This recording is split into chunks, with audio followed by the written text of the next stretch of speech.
podcast kelompok 1. Sekarang aku ditemani bareng Nahla, Naifa, dan juga Melanie. Hari ini kita akan membahas seputar Al-Quran, mulai dari makna-makna, pendapat para ulama, dan juga nama-nama dalam Al-Quran.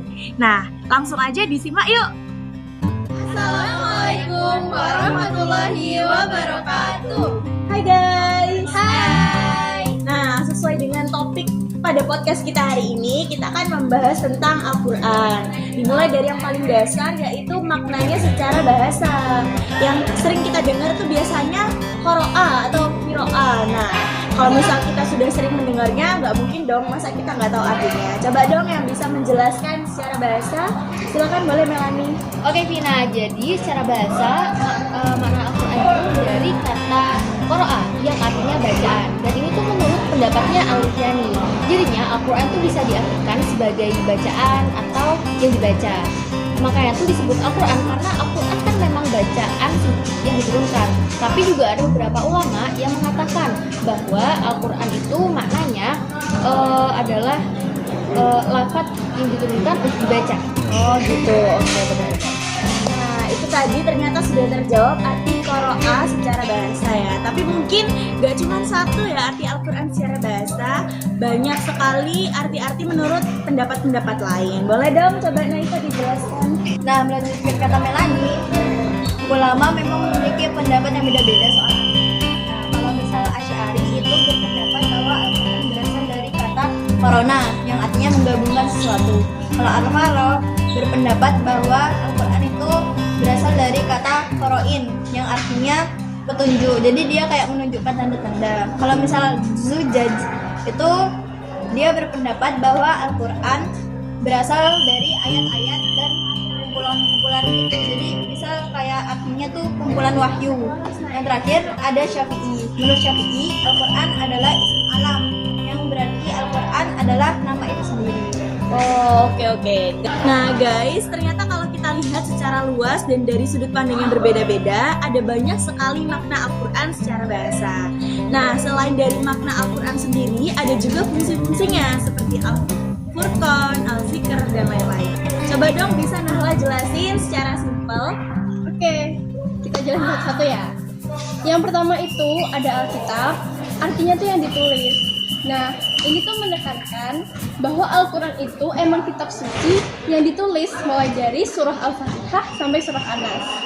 Lalu yang kedua ada Al-Furqan, artinya pembeda, yang membedakan mana yang benar dan mana yang salah. Bisa dibilang Al-Quran itu emang bantu kita buat bedain mana yang hak dan mana yang batil. Terus ada juga Az-Zikr, artinya pemberi peringatan. Bisa dibilang Al-Quran itu tuh selalu ngingetin kita, semacam nasihat gitu untuk selalu ingat sama Allah Subhanahu wa Ta'ala. Dan yang terakhir ada At-Tanzil. At-Tanzil itu artinya yang diturunkan, dimana ini tuh udah makin ngebuktiin bahwa Al-Quran itu emang diturunin oleh Allah Subhanahu wa Ta'ala kepada Nabi Muhammad melalui perantara malaikat Jibril. Itu sih maknanya. Wah, lengkap banget nih ternyata arti-arti Al-Quran beserta fungsi-fungsinya juga. Apalagi kalau kita lihat secara luas. Dan itu bisa meningkatkan pemahaman kita tentang Al-Quran. Jadi bukan cuma soal membacanya ya teman-teman, tapi juga kita paham makna dari Al-Quran itu sendiri.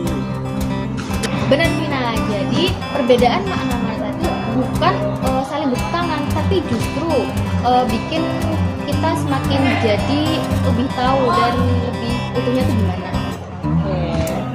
Tapi kalian tahu gak sih guys, kalau sebenarnya ada tahu pendapat dari ulama-ulama lain, kayak pendapatnya Syekh Muhammad Hudaybibik yang bilang kalau Al-Quran itu adalah lafaz atau firman-Nya Allah yang berbahasa Arab yang diturunkan kepada Nabi Muhammad SAW untuk dipahami isinya dan selalu diingat, yang disampaikan dengan cara mutawatir, yang ditulis dalam mushaf, yang diawali dengan surah Al-Fatihah dan diakhiri dengan surat An-Nas.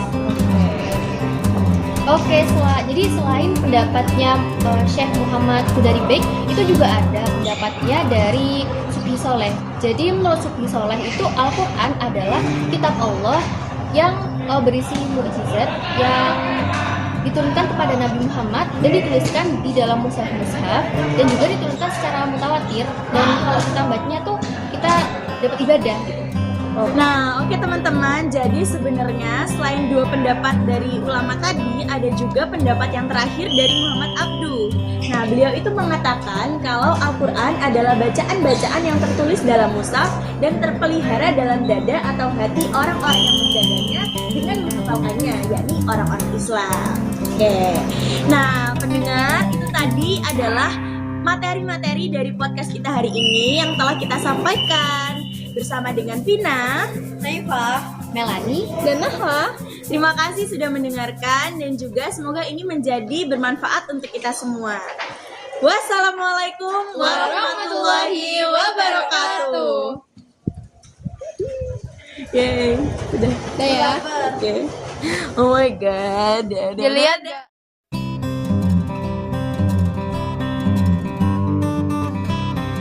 Ditemani bareng Melan. Kata-kata lagi gimana? Juga apa-apa. Gak apa-apa. Hai semuanya, selamat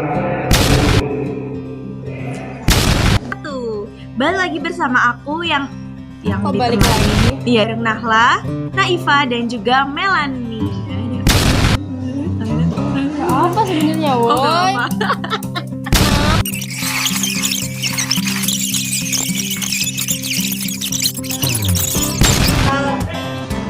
terus yang selanjutnya ada